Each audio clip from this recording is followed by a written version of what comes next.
ഇതേ ദേശീയപാത ഇതേ NH-66 UDF ഭരണകാലത്ത് മുടങ്ങിപ്പോയതല്ലേ? അതിൻ്റെ കത്തിപ്പോഴും എൻ്റെ കയ്യിലുണ്ട്. ഓഫീസും പൂട്ടി പോയതാണ്.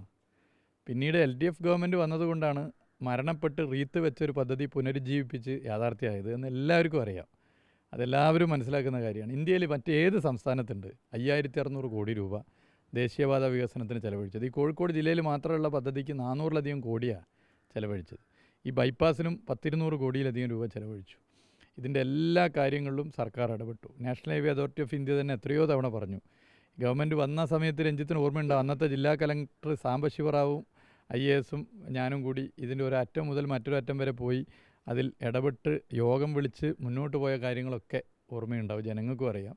അപ്പോൾ തീർച്ചയായും കോഴിക്കോട് ബൈപ്പാസ് ബേപ്പൂരിൽ LDFന് വോട്ട് വർദ്ധിക്കുന്നതിന് ഒരു പ്രധാന കാരണമായി മാറും. ഒരു രാഷ്ട്രീയം ചോദിച്ചാൽ മിനിസ്റ്റർ നേരത്തെ പറഞ്ഞു ലീഗും കോൺഗ്രസും ഒക്കെ ഇത്തവണ മിനിസ്റ്റർക്ക് വോട്ട് ചെയ്യുന്നത്. അതിൻ്റെ ഒരു രഹസ്യം എന്താണെന്നാണ് ആൾക്കാർ ചോദിക്കുന്നത്. എന്തുകൊണ്ടാണ് ആ വോട്ടുകൾ കൂടി LDFന് കിട്ടുമെന്ന് പറയുന്നത്? ലീഗും കോൺഗ്രസ് മാത്രമല്ല, കക്ഷി രാഷ്ട്രീയ ഭേദമന്യേ ഈ തെരഞ്ഞെടുപ്പിൽ LDFന് വോട്ട് ലഭിക്കും. ഒന്ന്, മറ്റ് മണ്ഡലങ്ങളിൽ നിന്നും വ്യത്യസ്തമായി ബേപ്പൂരിൽ രാഷ്ട്രീയവും വികസനമൊക്കെ ചർച്ച ചെയ്യുന്ന പോലെ തന്നെ പൊളിറ്റിക്കൽ ക്രെഡിബിലിറ്റിയും രാഷ്ട്രീയ വിശ്വാസ്യതയും ഒരു ചർച്ചാ വിഷയമാണ്.